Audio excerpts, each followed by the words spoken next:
नमस्कार दोस्तों, हम चर्चा कर रहे थे भारतीय राजनीतिक चिंतकों की।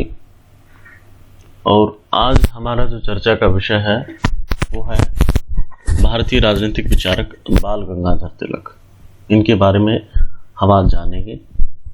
तो बाल गंगाधर तिलक जी किन परिस्थितियों में पैदा हुए थे, उन परिस्थितियों को और उस समय की राष्ट्रीय आंदोलन की क्या परिस्थितियां थी, उनको एक बार हम समझ लेते हैं।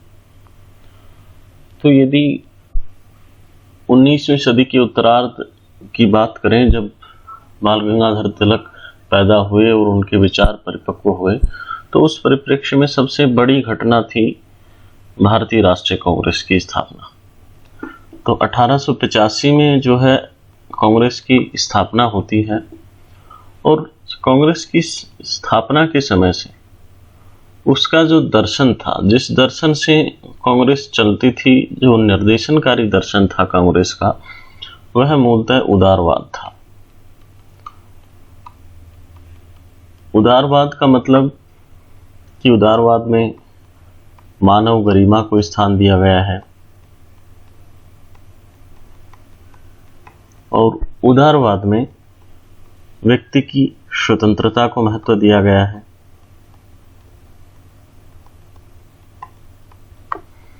उदारवाद में सभी व्यक्तियों में, सभी जाति धर्म के व्यक्तियों में समानता की बात कही गई है। और इसमें धर्म को जो है राजनीति से अलग किया गया है, यानी धर्म निरपेक्षता की बात उदारवाद करता है। तो ये दर्शन था उस समय के कांग्रेसी नेताओं का। इसी से कांग्रेस का कार्य संचालन होता था। उदारवाद मूलतः इंग्लैंड में जन्मी ही एक विचारधारा है। ये इसके मूल कंसेप्ट थे स्वतंत्रता, समानता, मानवीय गरिमा, धर्म निरपेक्षता। यदि उस समय के नेताओं के रवैये की हम बात करें तो हम कह सकते हैं कि जो प्रथम पीढ़ी थी नेताओं की पहली पीढ़ी का मतलब कि जिन नेताओं ने कांग्रेस की स्थापना की थी। और आप सभी जानते हैं कि कांग्रेस की स्थापना में अंग्रेजों का भी सहयोग रहा था। ए.ओ. ह्यूम की सहायता से जो है कांग्रेस की स्थापना की गई थी। तो कांग्रेसी नेताओं की पहली पीढ़ी को बहुत ज़्यादा लगाव था ब्रिटिश रहन सहन से। ये अंग्रेजी पढ़े लिखे लोग थे, बाहर पढ़ लिख के आए थे इंग्लैंड में, और अंग्रेजी संपर्क में रहने के कारण ब्रिटिश रहन सहन से इनको काफी लगाव था। और अंग्रेजी शासन के प्रति इनका स्नेह था। ये चाहते थे कि भारत में अंग्रेजी शासन बना रहे और उनके प्रति कृतज्ञता का भाव भी रखते थे कि भारत में अंग्रेजी शासन है तो इससे भारत की भलाई हो रही है। तो तीसरी बात कि अंग्रेजों को ऐसा मानते थे कि इन्हीं की वजह से हमें जो मूलभूत उदारवादी तत्व हैं, जैसे स्वतंत्रता, समानता, लोकतंत्र और मानवीय गरिमा, इन सब से परिचय हमारा अंग्रेजों ने ही करवाया है। हम भारतीयों को इन सब के बारे में कुछ भी नहीं पता था। ये अंग्रेज ही थे जिन्होंने हमें ये सभी मूल्य पढ़ाए सिखाए हैं, ऐसा इनका मानना था। फिर ये प्रशंसक थे कि अंग्रेजी व्यवस्था जो है और अंग्रेजी प्रशासन, इन दोनों के प्रशंसक थे और ये चाहते थे कि ये प्रशासन जो है चलता रहे। इस प्रशासन में इनका जो रवैया था वो क्रमिक परिवर्तन का था। साल भर में एक अधिवेशन होता था, उसमें मूलतः अंग्रेजी झंडा ही लहराया जाता था सबसे पहले और बाद में, और उसमें कुछ अपनी मांगे ये जो है पारित करके अंग्रेजी सरकार को देते थे। इतना ही काम था इनका, संवैधानिक मांगे करना, कानून से इतर जाकर के, यानी संवैधानिक मांगों का मतलब कि ये उसी प्रकार मांगे करते थे कि जैसे एक ब्रिटेन का नागरिक ब्रिटेन की सरकार से करता था, लेकिन उन कानूनों के दायरे में रह करके जो भारत में लागू थे। ठीक है, क्रमिक परिवर्तन की बात करते थे और इनका जो विरोध का तरीका था वो भी संवैधानिक था। हालांकि ये बात अलग है कि भारत में कोई संविधान नहीं था, लेकिन क्योंकि अंग्रेजीदा लोग थे, अंग्रेजी शब्दावली से परिचित थे, तो इनका विरोध संवैधानिक विरोध ही कहलाता है और ये भी कहते थे कि हमारा विरोध संवैधानिक है। अब उसके बाद जो अगली पीढ़ी आती है, युवा पीढ़ी, ये बुजुर्ग पीढ़ी थी जिन्होंने स्थापना की थी, और इसके बाद युवा पीढ़ी आती है कांग्रेस की स्थापना के कुछ समय बाद, जो धीरे धीरे सक्रिय होती है। इनमें 3 सबसे महत्वपूर्ण नाम आते हैं। महाराष्ट्र के बाल गंगाधर तिलक, बंगाल के विपिन चंद्र पाल और पंजाब से थे लाला लाजपत राय, जिनको कि लाल बाल पाल भी कहा जाता है। ये जो है इन सारे विचारों को अस्वीकार कर देते हैं। ये कहते हैं कि जो विरोध का बुजुर्गों का तरीका है, अभी तक के नेताओं का तरीका है। इन नेताओं में कौन आते थे?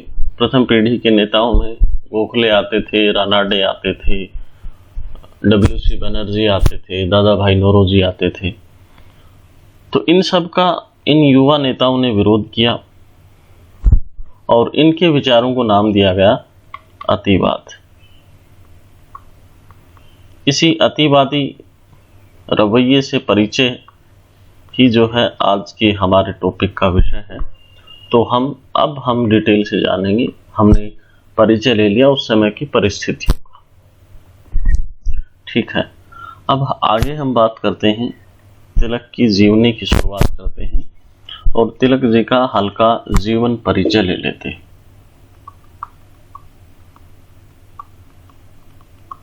तिलक का जीवन परिचय।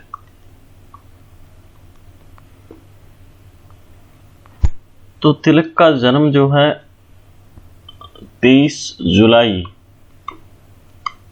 1956 को हुआ था।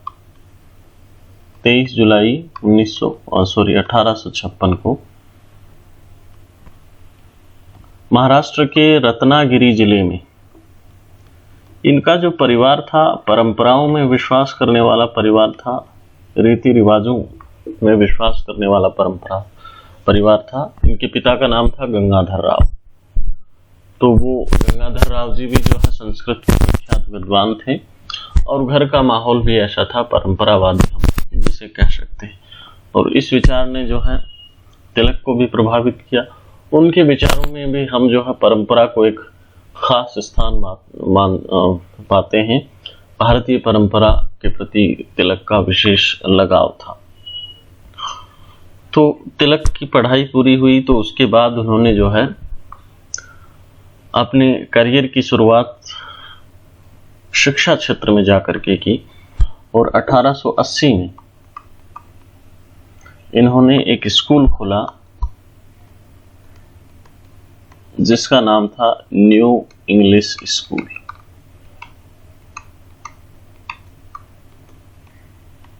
न्यू इंग्लिश स्कूल, इसमें बच्चों को पढ़ाते थे।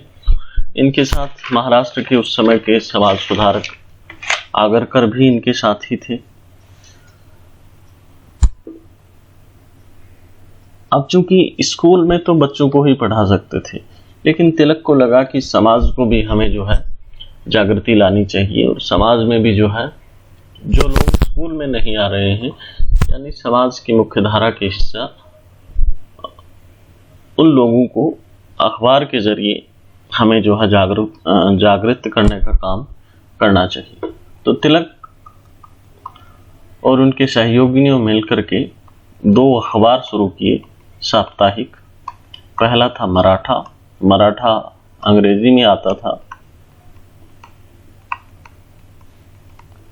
और दूसरा था केसरी।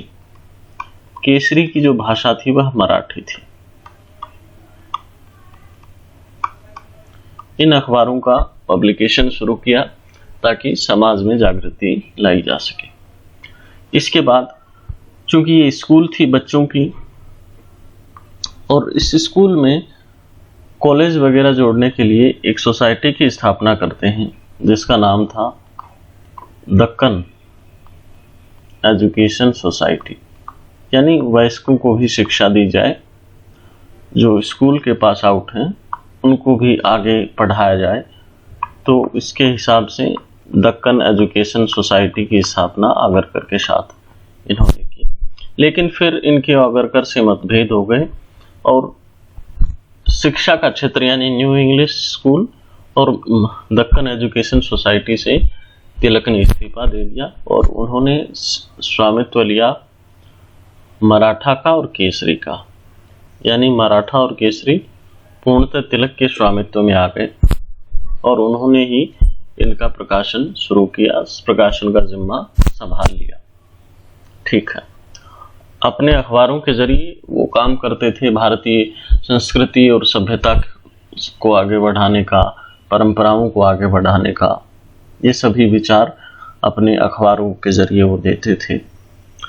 और तिलक का संस्कृति के प्रति सम्मान या परंपराओं के प्रति सम्मान को हम एक और नजरिए से, एक और तरीके से भी देख सकते हैं कि लोगों में संस्कृति के प्रति गौरव भाव जगाने के लिए उन्होंने महाराष्ट्र में 2 उत्सव प्रारंभ किए, एक तो शिवाजी महोत्सव और दूसरा गणेश उत्सव।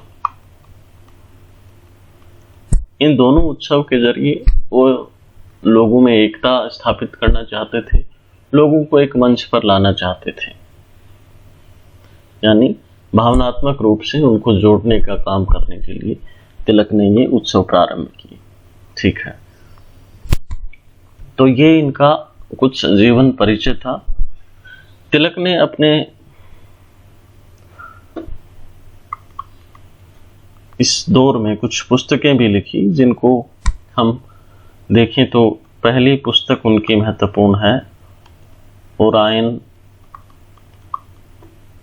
स्टडीज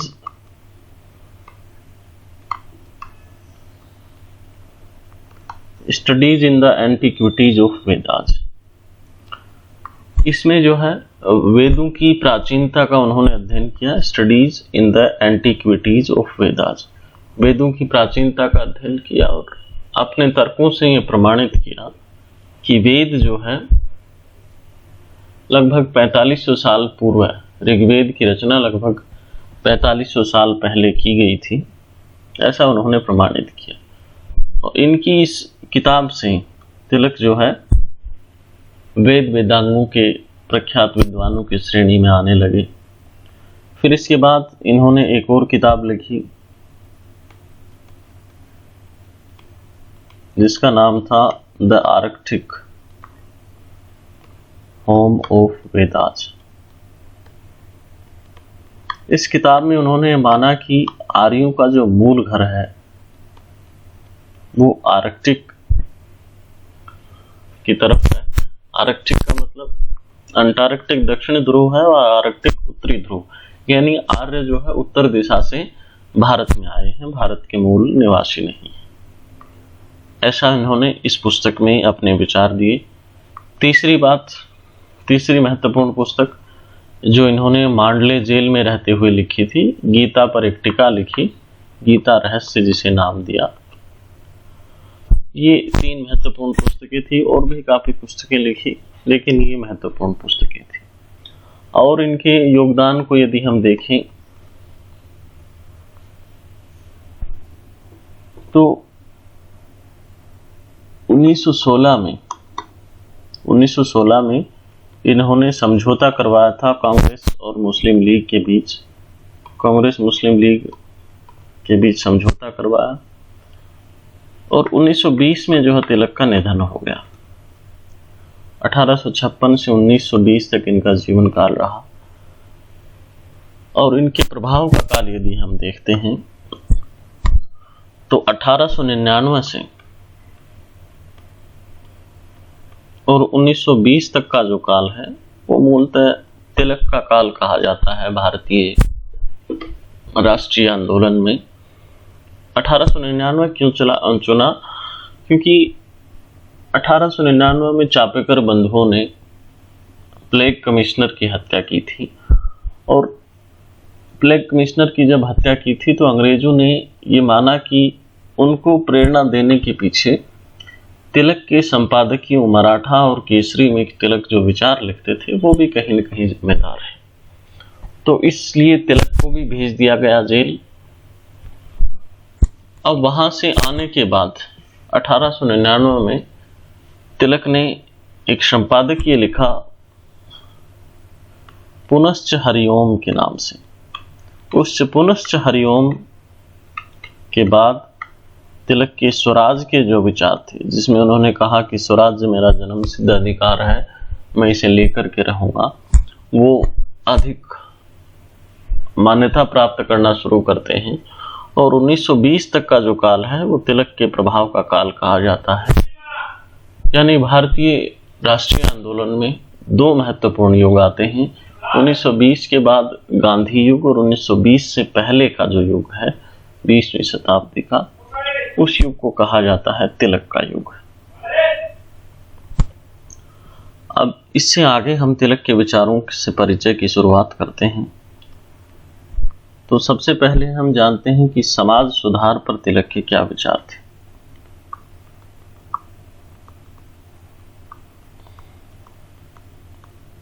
समाज सुधार पर तिलक के विचार।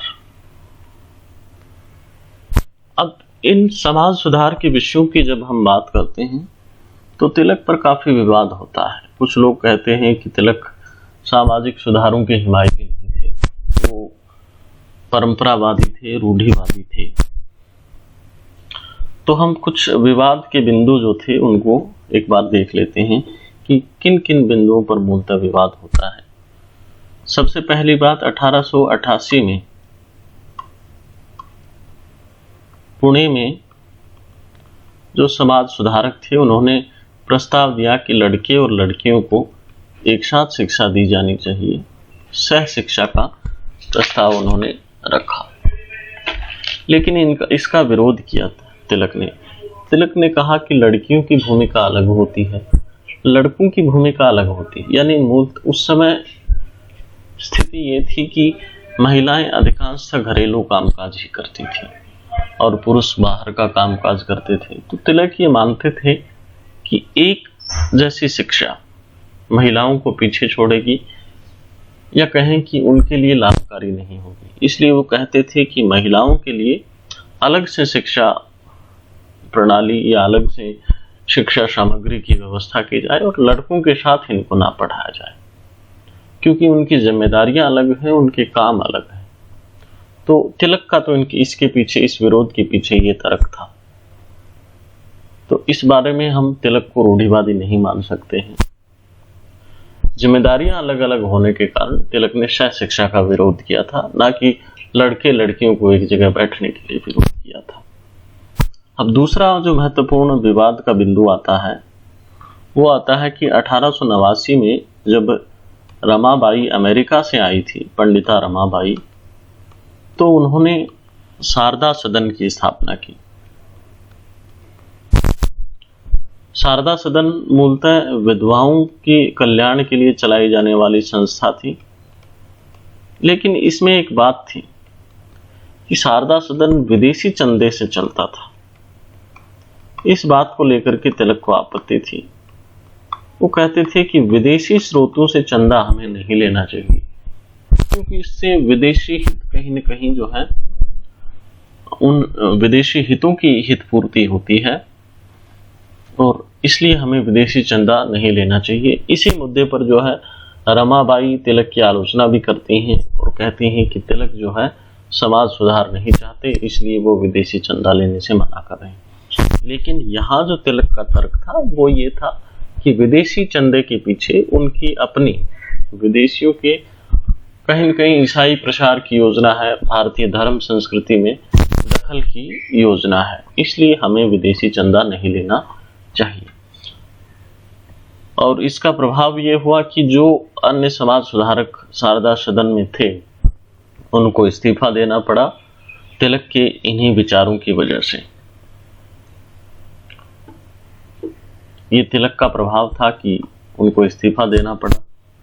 अब तीसरी जो महत्वपूर्ण बात आती है कि 1891 में अंग्रेजी सरकार एक बिल लेकर के आई या एक विधेयक लेकर के आई जिसमें कन्या विवाह की जो न्यूनतम आयु थी उसको निश्चित करने का प्रावधान था कि ताकि बाल विवाह जो है रोका जा सके। यहाँ भी तिलक विरोध करते हैं। वो कहते हैं कि अंग्रेज कौन होते हैं हमारे धर्म संस्कृति में, हमारी विवाह प्रथाओं में दखल देने वाले। हम अपने तरीके से उनमें सुधार करेंगे। और समाज में सुधार जो है, उनका मानना था कि समाज में सुधार एकाएक नहीं होते, क्रमिक परिवर्तन होते हैं। यदि आप कानून बना करके परिवर्तन करना चाहेंगे तो उसको मान्यता नहीं मिलेगी और व्यवहार में जो है अमल में नहीं आएगा। इसके उलट हमें जागृति ला करके ये चीजें करनी चाहिए। तो उन्होंने विरोध किया अंग्रेजी कानून का। यहाँ भी गलतफहमी ये होती है कि तिलक नहीं चाहते थे कि कन्या विवाह या बाल विवाह पर लगाम लगे और रूढ़िवादी होने का इल्जाम उन पर लगाया जाता, लेकिन ऐसा नहीं था। उनका अपना अलग रवैया था सुधार का। यानी मोटे तौर पर हम तिलक के दृष्टिकोण की बात करें तो तिलक समाज सुधार के विरोधी नहीं थे, लेकिन उनका जो रवैया था समाज सुधार के प्रति, वो चाहते थे कि क्रमिक सुधार हो। और एकाएक परिवर्तन से क्या होता है कि जब पुरानी परंपराओं को अचानक छोड़ देते हैं, कोई कानून ऐसा ले आते हैं, तो ऑन पेपर तो वह चीज हो जाती है लेकिन व्यवहार में वह चीज नहीं होती है और समाज उसको मान्यता नहीं देता है। दूसरी बात, वो कह रहे हैं कि बिना सोचे समझे आप पश्चिम की नकल कर रहे हैं, ये सही नहीं है। पश्चिम की उन्हीं विशेषताओं को अपनाइए जो भारतीय परिप्रेक्ष्य में सही हैं, भारतीय परिप्रेक्ष्य के लिए सही हैं, भारत की परंपराओं के हिसाब से, भारत के समाज के हिसाब से जो फिट बैठती हैं, उन्हीं को आप अपनाइए। यहाँ वो पश्चिम की अच्छी बातें जैसे साइंस एंड टेक्नोलॉजी की बातों का अपनी शिक्षा व्यवस्था में समावेश करते हैं, तो ये साबित होता है कि वो जो है पश्चिम की अच्छी बातें स्वीकार करने की हिमायती थे। तीसरी बात, उनका जो विरोध आता है समाज सुधारकों से, बहुत से समाज सुधारक कहते थे कि हमारा मुख्य लक्ष्य जो है समाज सुधार है, लेकिन तिलक ये कहते थे कि एक विदेशी सरकार के जरिए हम समाज सुधार नहीं चाहते, हम अपने समाज को स्वयं सुधार लेंगे। हमारा जो मूल मकसद है कि समाज सुधार से पहले स्वराज प्राप्त होना चाहिए। यानी समाज सुधार देश का आंतरिक मामला है, देश के समाज का आंतरिक मामला है, उसमें किसी विदेशी को दखल देने का कोई हक नहीं है और हमें स्वराज दिया जाए, हम अपने आप समाज को सुधार लेंगे। फिर तीसरी बात कि वो कानून के जरिए या विधान के जरिए सुधार के विरोधी हैं। वो नहीं चाहते कि कोई एक कानून लाया जाए और एकाएक किसी प्रथा परंपरा को अवैध घोषित कर दिया जाए। सुधार के विरोधी, क्योंकि इसमें भी वही बात आती है कि कानून के जरिए सुधार जो है समाज में मान्यता प्राप्त नहीं कर पाते। तो ये थे इनके तिलक के समाज सुधार के विचार। अब थोड़ा सा, चूंकि मूलतः तो तिलक के विचारों का केंद्र संस्कृति, धर्म और राजनीति रहा है, लेकिन आर्थिक क्षेत्र में भी उनके कुछ विचार थे, तो तिलक के आर्थिक विचारों की भी एक झलक हम ले लेते हैं।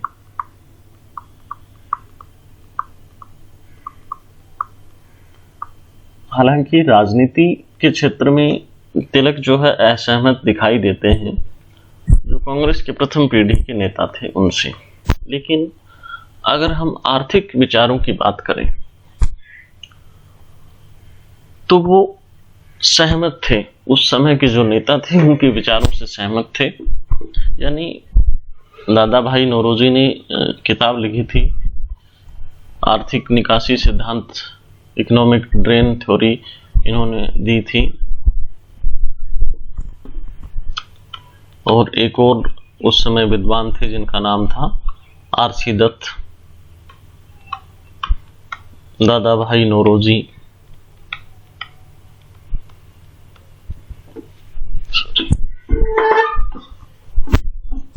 दादा भाई नौरोजी का सिद्धांत था आर्थिक निकासी सिद्धांत। यानी आर्थिक निकासी सिद्धांत में दादा भाई नौरोजी बताते हैं कि किस प्रकार एक एक करके समस्त भारतीय धन जो है इंग्लैंड में ले जाया जा रहा है, भले ही वो नौकरशाही के जरिए हो, व्यापार के जरिए हो, अंग्रेजी अधिकारियों के वेतन के जरिए हो, इन सब के जरिए भारत का सारा पैसा चूस करके और इंग्लैंड ले जाया जा रहा है। इस बात से तिलक भी सहमत थे, वो भी मानते थे कि अंग्रेज भारतीयों का शोषण कर रहे हैं और सारे पैसे को जो है इंग्लैंड ले जा रहे हैं। लेकिन अब जो उदारवादी थी कांग्रेस के प्रारंभिक दौर के, वो इन सब चीजों के लिए क्या करते थे, कांग्रेस का सालाना अधिवेशन होता था, उसमें कुछ अपनी मांगें पारित करते थे और वो अंग्रेजी सरकार को देते थे। अंग्रेजी सरकार क्या करती थी, उनको रद्दी के टोकरे में फेंक देती थी, कुछ प्रभाव नहीं होता था। इसलिए तिलक यहां कहते हैं कि हम विदेशी सरकार से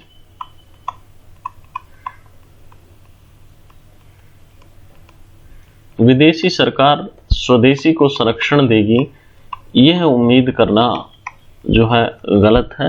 यानी किसी भी तरीके से अंग्रेज अपना नुकसान नहीं होने देंगे। इसलिए हमें किससे सफलता मिलेगी, किससे जो है हमारा आर्थिक विकास हो पाएगा, तो पहली बात बहिष्कार। बहिष्कार किसका, जो भी अंग्रेजी संस्थाएं और वस्तुएं हैं उन सब का। और दूसरा बहिष्कार एक नकारात्मक विचार है, और दूसरा स्वदेशी का विचार, यानी देश में बनी चीजों का इस्तेमाल। इन सब से जो है आर्थिक उन्नति हो सकती है। ये तिलक के विचार थे। अब समाज सुधार में जिस प्रकार तिलक के विचारों पर विवाद होता है, एक विवाद यहां भी आता है कि 1879 में और 97 में भी, 1879 में जो है अंग्रेजी सरकार एक कानून बनाना चाहती थी, जिसमें जो है वो महाजनों पर, महाजन यानी जो पैसे उधार देते थे किसानों को या समाज के अन्य वर्ग को, उन पर कुछ अंकुश लगाना चाहती थी, ताकि वो है, और इस कानून का मकसद था कि किसानों का शोषण जो है कम से कम हो सके। यहाँ तिलक जो है विरोध करते हैं इस सुधार का, और वो कहते हैं कि भारतीय किसान महाजनों के पैसे से ही कृषि करता है, और अंग्रेज इस रिश्ते को प्रभावित करने वाले कानून को लेकर के आ रहे हैं, ये गलत है।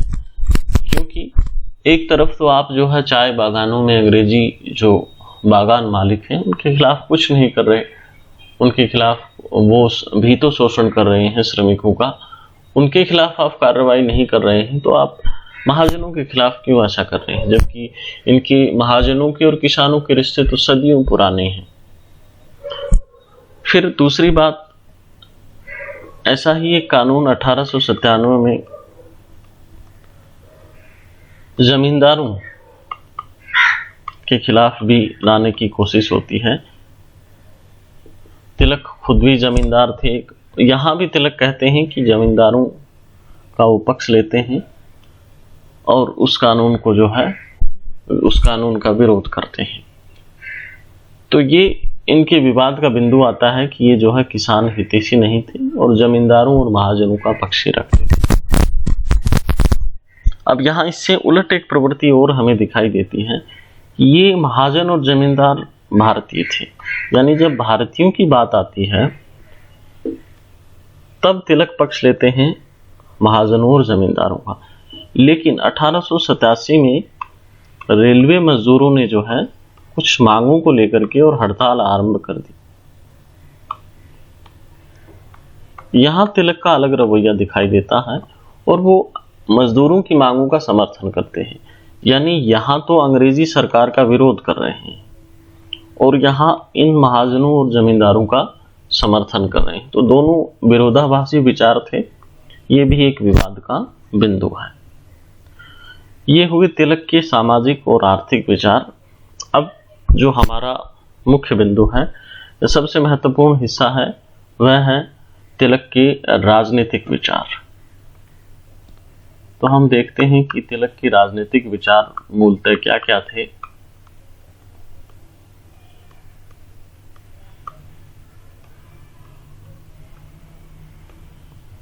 राजनीतिक विचार, हमने आपको बताया कि कांग्रेस की जो उस समय की राजनीति थी, पिटीशन करते रहते थे, अंग्रेजों को कागज देते थे अपनी मांगों का, कहते थे कि हम संवैधानिक मांगे करते हैं, कानून के दायरे में रहकर मांगे करते हैं, और अंग्रेज उसको जो है रद्दी की टोकरी में फेंक देते थे।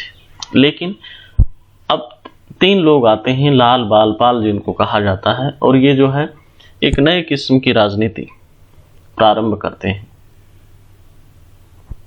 इन तीनों को श्रेय दिया जाता है कि इन्होंने जो है कांग्रेस की जो इनका पुराना चोला था पिटीशन वाला, उसको उखाड़ फेंका, और इन्होंने जो है कांग्रेस में एक नए किस्म की राजनीति प्रारंभ की, जिसमें सरकार पर दबाव बना करके जो है काम करवाया जाता था। इन्होंने जो कांग्रेस की सोच थी उसको बदलने का प्रयास किया। अब कांग्रेस में इनको काफी समर्थन भी मिला। अब तिलक के राजनीतिक विचारों के परिवेश की यदि हम बात करें तो एक कैटेगरी होती है जिसे कहते हैं मानसिक अय्यासी।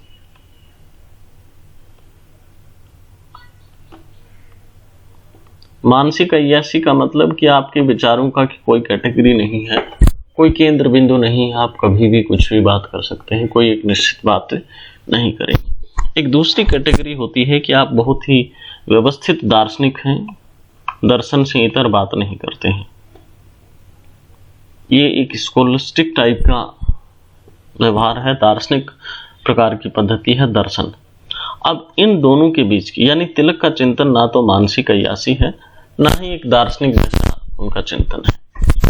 वास्तव में उनका जो चिंतन है व्यवहारिक चिंतन है, यानी तात्कालिक परिस्थितियों में देश काल के हिसाब से जो है उनको बात ठीक लगती है, उसको वो इम्प्लीमेंट करने का सोचते हैं।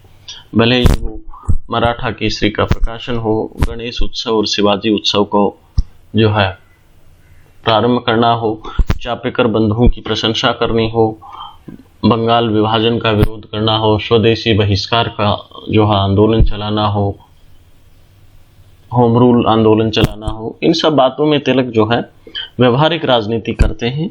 और उनको कहा जाता है कि उनका चिंतन जो है व्यवहारिक था, ना ये चिंतन मानसिक अय्यासी था और ना ही यह एक व्यवस्थित दर्शन था। तीसरी बात, इनके चिंतन की पृष्ठभूमि की यदि हम करें तो भारतीय परंपरा के प्रति इनका एक विशेष लगाव था। ये चूंकि हमने आपको पहले भी बताया कि पारिवारिक पृष्ठभूमि भी इनकी ऐसी थी, और फिर भी आगे भी जो है युवावस्था में भी इनके विचारों को और दृढ़ता प्राप्त हुई, और ये परंपरा के प्रति इनकी जो है निष्ठा थी। एक और इनके विचारों का केंद्र बिंदु जो रहता है वह स्वराज। स्वराज की व्याख्या करते हुए कहते हैं कि स्वराज जो है सुशासन से बढ़कर है। सुशासन का मतलब इन्होंने बताया कि अंग्रेजों से नाता तोड़े बिना और अपना शासन भारतीय लोगों द्वारा चलाना, यानी भारतीय लोग अपना शासन खुद चलाएं। सुशासन के बारे में ये कहते हैं कि शासक करने वाले भारतीय हों, क्योंकि शासित यानी जिन लोगों पर शासन किया जा रहा है वह भारतीय हैं, तो उनके शासक भी जो है वो भारतीय होने चाहिए। और सरकार उत्तरदायी सरकार हो, भारतीयों की सरकार हो, उत्तरदायी सरकार हो, कानून का शासन हो, संविधान का शासन हो। और स्वराज को और विस्तारित अर्थ देते हुए कहते हैं कि स्वराज क्या है। स्वराज का मतलब है कि सुशासन तो है ही, उसके बाद व्यक्ति का स्वयं पर भी स्वराज में नियंत्रण होगा। आत्मनियंत्रण इसमें वो जोड़ देते हैं और इसको एक मिला जुला करके जो नाम देते हैं वो कहते हैं पूर्ण स्वशासन। यानी स्वराज को धार्मिक चोला पहनाने की वो कोशिश कर रहे हैं और बता रहे हैं कि स्वराज किस प्रकार से जो है स्वशासन से भिन्न है, और इसमें वो विरोध करते हैं भौतिकवाद का। भौतिकवाद हमने बेंथम के विचारों में पढ़ा था, तो बेंथम के विचारों का वो विरोध करते हैं, भौतिकवाद का विरोध करते हैं और कहते हैं कि भौतिकवाद हमारा मुख्य उद्देश्य नहीं होता, भौतिकवाद तो पशु का उद्देश्य होता है, इसलिए जो भौतिकवादी व्यक्ति है उसका जीवन पशुवत है। और कहते हैं कि मनुष्य जो है अधिकारों के साथ साथ उसके कुछ कर्तव्य भी होने चाहिए। ये सभी बातें वो अपने स्वराज के अर्थ को विस्तार देते हुए कह रहे हैं कि हमें भौतिकवाद हमारा परम लक्ष्य नहीं हो सकता, और अधिकारों के साथ साथ कर्तव्य भी जो है व्यक्ति के होने चाहिए। साथ ही साथ स्वशासन में, यह आत्मनियंत्रण की बात हुई, स्वशासन की यदि हम बात करते हैं तो स्वशासन में वो किन चीजों को, यहाँ वो पश्चिमी मूल्यों को भी समाहित करते हैं। वो कहते हैं कि स्वशासन में एक संवैधानिक सरकार होगी, क्योंकि देश के लोगों पर शासन होगा, और उस शासन को चलाने के लिए एक संविधान होगा, और उससे जो सरकार गठन होगी उसे संवैधानिक सरकार कहा जाएगा, और कानून का शासन होगा, व्यक्तियों का शासन नहीं होगा बल्कि कानून का शासन होगा।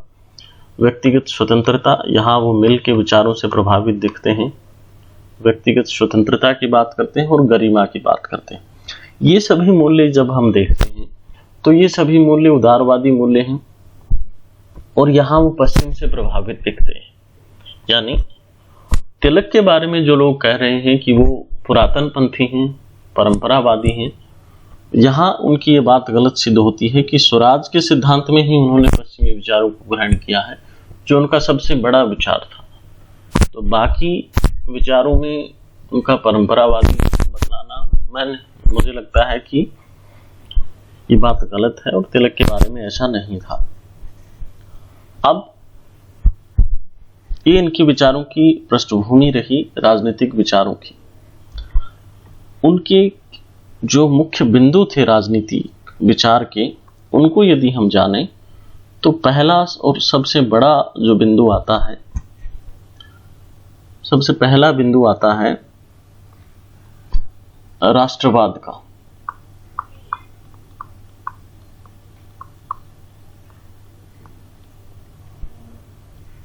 राष्ट्रवाद का यदि हम अर्थ देखें तो राष्ट्रवाद के बारे में तिलक कहते हैं कि एक जन समूह होता है, लोगों का कोई समूह है, और उस समूह में यदि लगाव है, एकजुटता है, एकजुटता यानी बाह्य एकता, और उसके साथ साथ आंतरिक एकता भी है, तो उस जन समूह को जो है राष्ट्र और उनके भाव को राष्ट्रवाद कहा जाता है।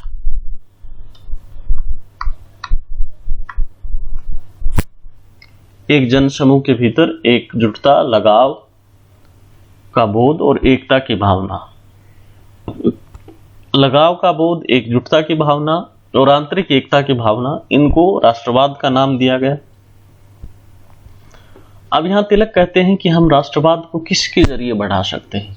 वो कहते हैं कि राष्ट्रवाद बढ़ाने में सहायक साधन है, जैसे समान भाषा यदि होती है तो वो राष्ट्रवाद बढ़ाने में सहायक होती है। समान क्षेत्र जब लोगों का होता है उससे भी राष्ट्रवाद बढ़ता है। और यदि साझी विरासत होती है, साझी संस्कृति होती है, तो वो राष्ट्रवाद में आग में घी का काम करती है। यानी साझी विरासत से परंपरा और संस्कृति के नाम पे राष्ट्रवाद के तत्व को बहुत अधिक तीव्रता से बढ़ाया जा सकता है, ऐसा उनका मानना था। साथ ही साथ वो समर्थक है कि धर्म को भी हम राष्ट्रवाद बढ़ाने के रूप में इस्तेमाल कर सकते हैं। और इसका उदाहरण हम देख सकते हैं कि शिवाजी और गणेश उत्सव मना करके जो है उन्होंने राष्ट्रवाद को बढ़ाने का कहीं न कहीं प्रयास किया। शिवाजी को जो है व्यवस्था का प्रतीक माना जाता था और गणेश को आस्था का प्रतीक माना जाता था। आस्था और व्यवस्था दोनों को मिलाकर के उन्होंने राष्ट्रवाद को बढ़ाने का काम किया। तिलक मानते थे कि ध्वज, नारे, त्योहार, पर्व, इन सब के जरिए जो है राष्ट्रवाद को बढ़ाया जा सकता है, क्योंकि ये काम करते हैं भावनात्मक आकर्षण का। इनसे लोगों की भावनाएं प्रबल होती हैं, भावनात्मक रूप से आकर्षित होते हैं और उनमें एकता, एकजुटता की भावना होती है, पैदा होती है। ठीक है, तो ये था तिलक का राष्ट्रवाद का विचार कि किस प्रकार राष्ट्रवाद, क्या है राष्ट्रवाद और उसे कैसे बढ़ाया जाए। अब आगे यदि तिलक के अतिवादी रवैये की बात की जाए, तिलक के अतिवाद की बात की जाए,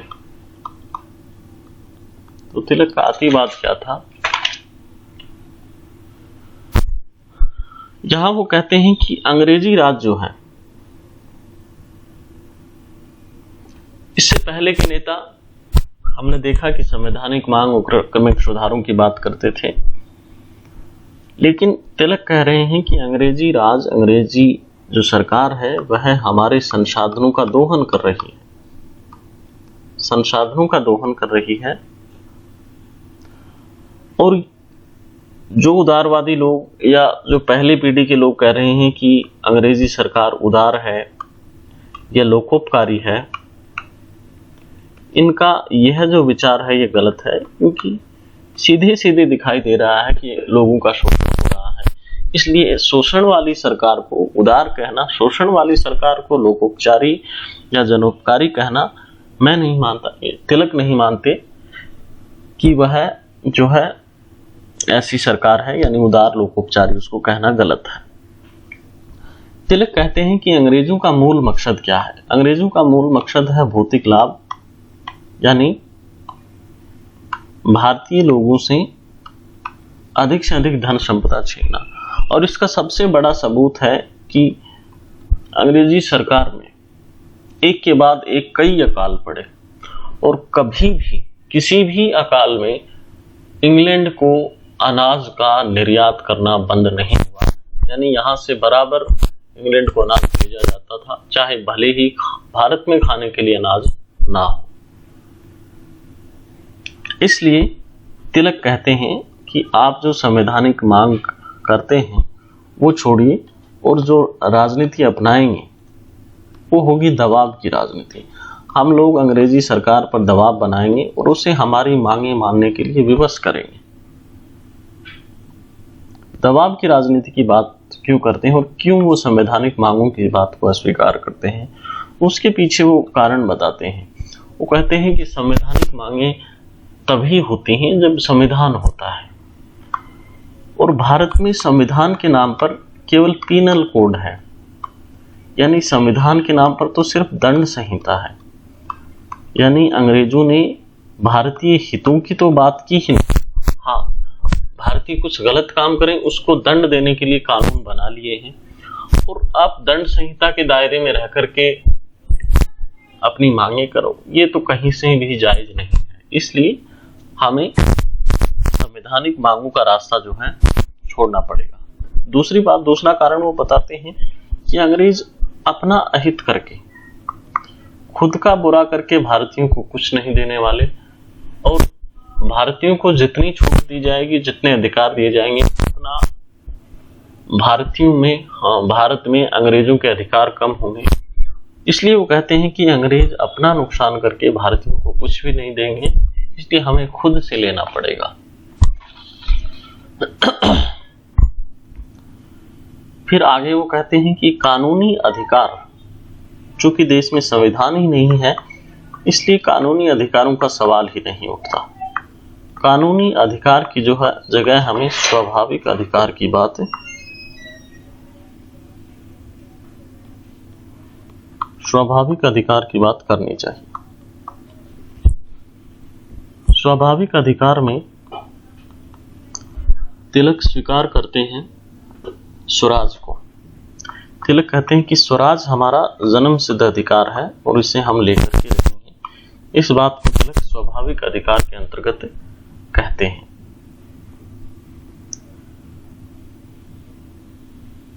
यहां तिलक कहते हैं कि अपने अतिवादी विचार के अंतर्गत ही वो कहते हैं कि यदि हमारा साध्य पवित्र है, पवित्र साध्य के लिए जरूरी नहीं है कि साधनों की पवित्रता आवश्यक हो। पवित्र साध्य के लिए हम साधनों से समझौता कर सकते हैं।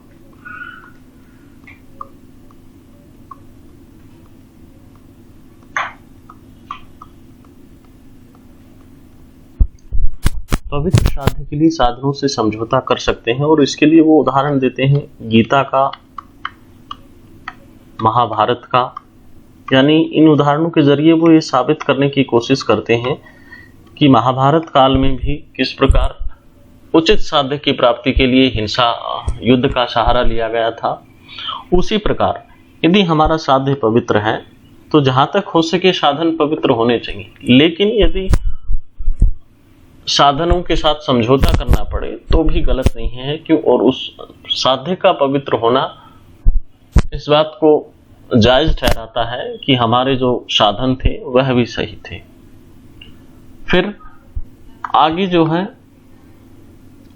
तिलक कहते हैं कि स्वराज के लिए, स्वराज की जो राजनीति है इसमें यदि हम धर्म का प्रयोग करें तो वह भी गलत नहीं होगा, क्योंकि उस समय तक के जो कांग्रेसी नेता थे उनके विचार थे कि हमें धर्म को राजनीति से अलग रखना चाहिए। लेकिन यहाँ तिलक कहते हैं कि धर्म जो है लोगों को जोड़ने का एक अच्छा माध्यम हो सकता है। धर्म के नाम पर लोगों को एक किया जा सकता है, और यदि हमें स्वराज प्राप्त हो रहा है धर्म के जरिए तो इसमें बुरा ही क्या है। इसलिए वो कहते हैं कि स्वराज की राजनीति में धर्म का प्रयोग किया जा सकता है। यहाँ अपने स्वराज प्राप्ति के लिए और जनोत्साह बढ़ाने के लिए, लोगों की भागीदारी बढ़ाने के लिए तिलक जो है अपने 4 प्रकार के साधनों की बात करते हैं। ये बहुत ही फेमस है। पहला उनका जो है साधन है राष्ट्रीय शिक्षा।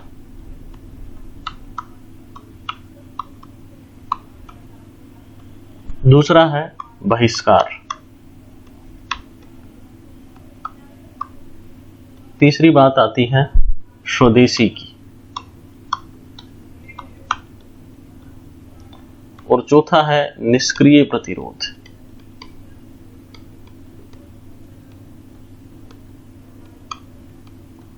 यदि एक एक करके हम इनको देखते हैं तो स्वदेशी शिक्षा क्या है। स्वदेशी शिक्षा के जरिए तिलक जो है अंग्रेजी शिक्षा के से जो लोगों में अंग्रेजी रहन सहन के प्रति लगाव पैदा हो रहा था और देश की जो परंपरा के प्रति अलगाव पैदा हो रहा था उसको दूर करना चाहते हैं। वो एक ऐसी शिक्षा व्यवस्था लाना चाहते हैं जिसके जरिए लोगों में देश के प्रति सम्मान का भाव जागे, परंपराओं के प्रति, आस्थाओं के प्रति सम्मान का भाव जागे, और अंग्रेजी का जो संस्कृति है उसकी पश्चिम की नकल करना लोग छोड़ दें। ये उनका मुख्य मकसद है राष्ट्रीय शिक्षा की एजेंडे के पीछे। फिर वो बहिष्कार की बात करते हैं। बहिष्कार किसका? तो अंग्रेजी स्कूलों का, कॉलेजों का, अंग्रेजी सामान का, विदेशी सामान का बहिष्कार की बात करते हैं। ये बहिष्कार जो है एक नकारात्मक सिद्धांत हम कह सकते हैं कि नेगेटिव अप्रोच था। इसी का सकारात्मक पहलू है स्वदेशी। स्वदेशी में तिलक बात करते हैं कि स्वदेशी के जरिए हम जो देश के उद्योगपति हैं, देसी उद्योग हैं, उनको हम बढ़ावा दे सकते हैं स्वदेशी के कैंपेन के जरिए। और अंग्रेजी जो अर्थव्यवस्था है, जो पैसा भारत से इंग्लैंड जा रहा है, उसमें से काफी हिस्सा हम रोक सकते हैं। और ये दोनों ही चीजों को जब बंगाल का आंदोलन हुआ था उस समय बहिष्कार और स्वदेशी इनको काफी लोकप्रियता मिली थी और काफी जन समर्थन मिला था। जो चौथा विचार तिलक का आता है वह है निष्क्रिय प्रतिरोध का। निष्क्रिय प्रतिरोध यानी अहिंसक विरोध, अहिंसक विरोध जिसके साधन बहिष्कार होगा, जिसका साधन स्वदेशी होगा।